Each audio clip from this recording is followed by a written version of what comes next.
Hello students and a very good morning to all of you. Now today we will study about law of chemical equilibrium.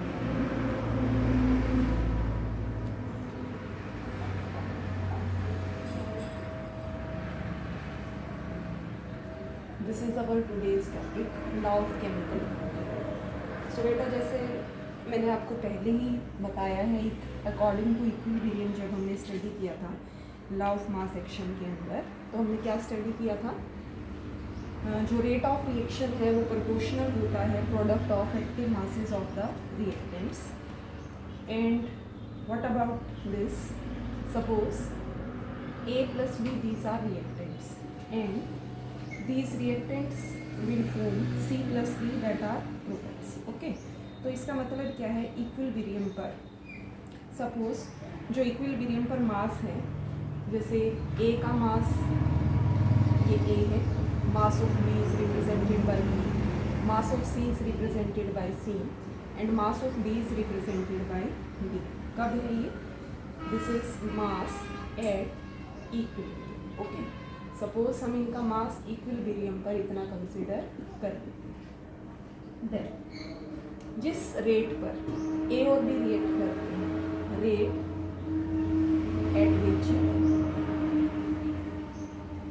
A and B reacts, जिस rate पर A और B react करते हैं, किस rate पर react करते हैं, क्योंकि हमें पता है जो A प्लस बी हैं दीज आर रिएक्टेंट्स, और रिएक्शन आप देख रहे हो किस डायरेक्शन में प्रोसीड करती है, A प्लस बी से in the forward direction. So we can say जो रेट ऑफ फॉरवर्ड रिएक्शन किसके डायरेक्टली प्रोपोर्शनल होगा, concentration of A and concentration of B. Okay, और प्रोपोर्शनलिटी साइन हटाने के लिए we are introducing constant K, that is KF A. Okay, KF का मतलब क्या होगा, KF here it is known as constant of proportionality, और KF is velocity constant. Velocity constant हम लिख देंगे, और किसके लिए ये forward reaction. Okay, velocity constant for forward reaction. Similarly rate of backward reaction, जो बैकवर्ड रिएक्शन की रेट है वो किसके डायरेक्टली प्रोपोर्शनल होगा, बोलिए, concentration of C and D. इसको आप कैसे लिख सकते हैं, प्रोपोर्शनलिटी हटा के KBCD. Okay, KBCD. और यहाँ हम इनको रिप्रेजेंट करते हैं एक्टिव मास. यहाँ हम कंसंट्रेशन की जगह we are using the word here that is active masses. Okay, तो हमने लिख दिया KBCD. यहाँ KB किसको रिप्रेजेंट करता है, KB here represent velocity constant for backward reaction.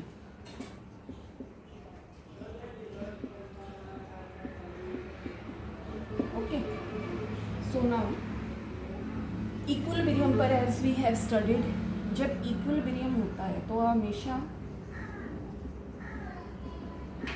जो रेट होगी, rate of forward reaction, it is equal to rate of backward reaction. Okay, forward reaction की रेट किसके इक्वल होगी, हमेशा rate of backward reaction. So क्या लिख सकते हैं हम यहाँ से, we can write from here KF AB is equal to KBCD. Okay, now CD divide by AB. CD के नीचे अगर आप AB को ले जाते हो तो KF के नीचे क्या आ जाएगा, KF by KB. So KF by KB को हम एक और कांस्टेंट लिखते हैं, KF by KB it is known as K, और K को हम लिखेंगे equilibrium constant at constant temperature. Okay, इसको हमने क्या लिख दिया, equilibrium constant at constant temperature. So first of all आपको देखना है यहाँ पर रेट ऑफ फॉरवर्ड रिएक्शन किसके डायरेक्टली प्रोपोर्शनल होगा, ए बी के एक्टिव मास के इक्वल होगा, एंड जो रेट ऑफ बैकवर्ड रिएक्शन है वो किसके डायरेक्टली प्रोपोर्शनल होगा, active mass of we can say product के, दैट इज सी डी, या हम इसको मोलर कंसंट्रेशन कह सकते हैं। नाउ के एफ को हमने इंट्रोड्यूस कर दिया, के एफ किसके लिए लगाया, for removal of proportionality K F, और के बी किसके लिए, for backward reaction. So at equilibrium as these two are constants, these two are equal, so we can write here kf ab kb cd, और ये आ क्या गया, जो concentration of product है divide by concentration of reactants, उनका जो product होगा इसके इक्वल आया है, that is equal to equilibrium constant. So यहाँ से हम जो डेफिनेशन लिख सकते हैं इसकी, क्या डेफिनेशन लिखेंगे, वी कैन राइट, एक और एग्जाम्पल एक बार देख लीजिए, ए प्लस बी। देखिए ए का मतलब क्या है, ए नंबर ऑफ मोल्स किसके हैं, ए के, बी नंबर ऑफ मोल्स किसके हैं, बी के, combine to form C C plus D. Okay, C C plus D. अब जैसे हमने लॉ ऑफ मास एक्शन को अप्लाई किया, तो अगर आप यहाँ लॉ ऑफ मास एक्शन को अप्लाई करते हो तो क्या बनेगा आपका, concentration of product divide by concentration of reactant. Okay, concentration किसकी, प्रोडक्ट से, डिवाइड कर दिया किससे, कंसंट्रेशन ऑफ रिएक्टेंट से, और ईच रेज टू पावर, यहाँ हमने पावर को किसके रेज कर दिया, each raise to power equal to, this is the stoichiometric coefficient. ठीक है, तो ये है हमारा लॉ ऑफ मास एक्शन, जो क्या कहता है, product of molar concentration of product, product है किसका, मोलर कंसंट्रेशन किसकी, प्रोडक्ट की, divide by product of molar concentration of reactants, each raised to power equal to stoichiometric coefficient at constant temperature, and it is known as equilibrium constant. Okay, इसी तरीके से आप अगर कोई गैस फेज है उसके लिए हमें निकालना है के पी। ओके, के पी का मतलब पार्शियल प्रेशर के टर्म्स में अगर हमें इसको लिखना होता है तो हम लिखते हैं पी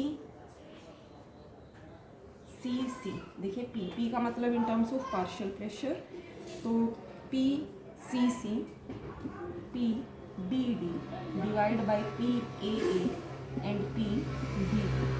तो ये किसके टर्म्स में है, in terms of partial pressures. तो यहाँ जो लिखा हमने P C P D P A या पी बी, ये कहें these are partial pressures of किस किस के पार्शियल प्रेशर हैं ये, C D A and B.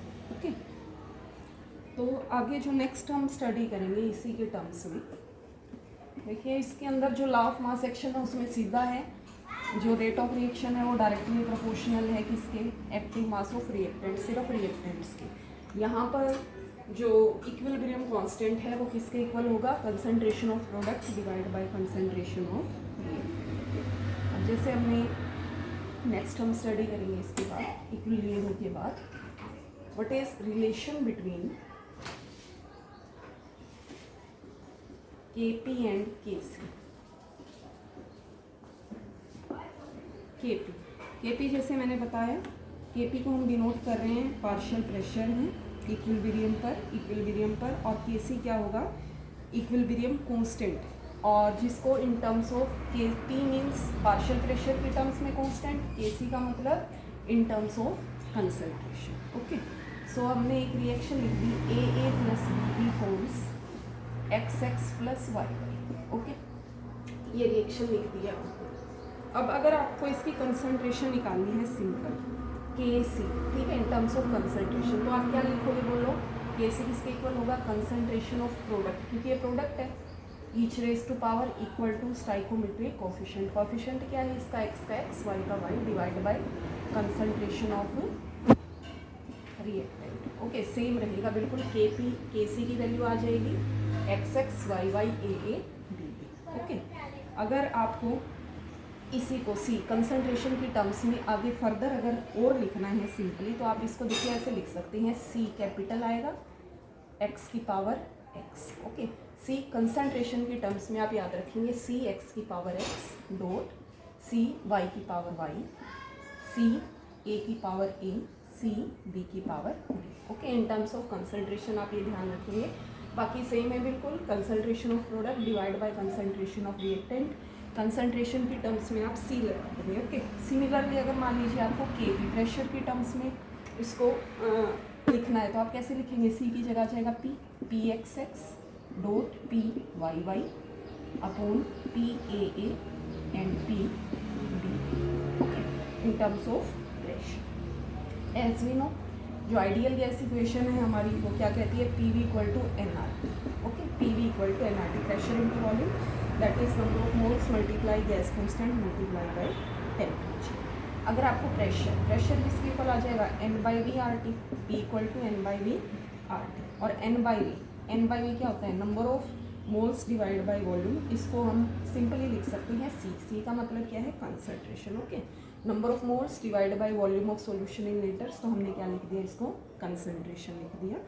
अब ए की कंसंट्रेशन कितनी होगी बोलो इसके अकॉर्डिंग? देखिए हम लिख सकते हैं ना इसको सिंपली, पी किसके इक्वल आ गया? P equal to C into R T. A की कितनी आ जाएगी? अब मान लीजिए रिएक्टेंट ए की कंसंट्रेशन निकालनी है तो क्या आएगी? C A R T. Okay, अच्छा बी की निकालनी है तो क्या आएगी? C B R T. और एक्स की निकालनी है तो सी एक्स आर टी। अगर आपको वाई की निकालनी है तो हम क्या लिखेंगे? सी वाई आर टी। ओके, तो ये हमने क्या निकाल दी है इनकी जो पार्शियल प्रेशर होगा। और कितना होगा pressure? C A R T, C B R T, C X R T, concentration, rate constant या टेम्परेचर। अब मान लीजिए हमने इसको इक्वेशन नंबर 1 कर दिया। इक्वेशन नंबर 1 में put values of these in equation 1। आप ना इन सभी की वैल्यूज़ को इक्वेशन 1 में पुट कर दीजिए। क्या आएगा बोलिए? देखिए यहाँ से के पी इक्वल टू क्या लिखेंगे हम? पी एक्स की कितनी वैल्यू आई है? सी X R T, C X R T. और इसकी पावर कितनी है बोलिए? एक्स है,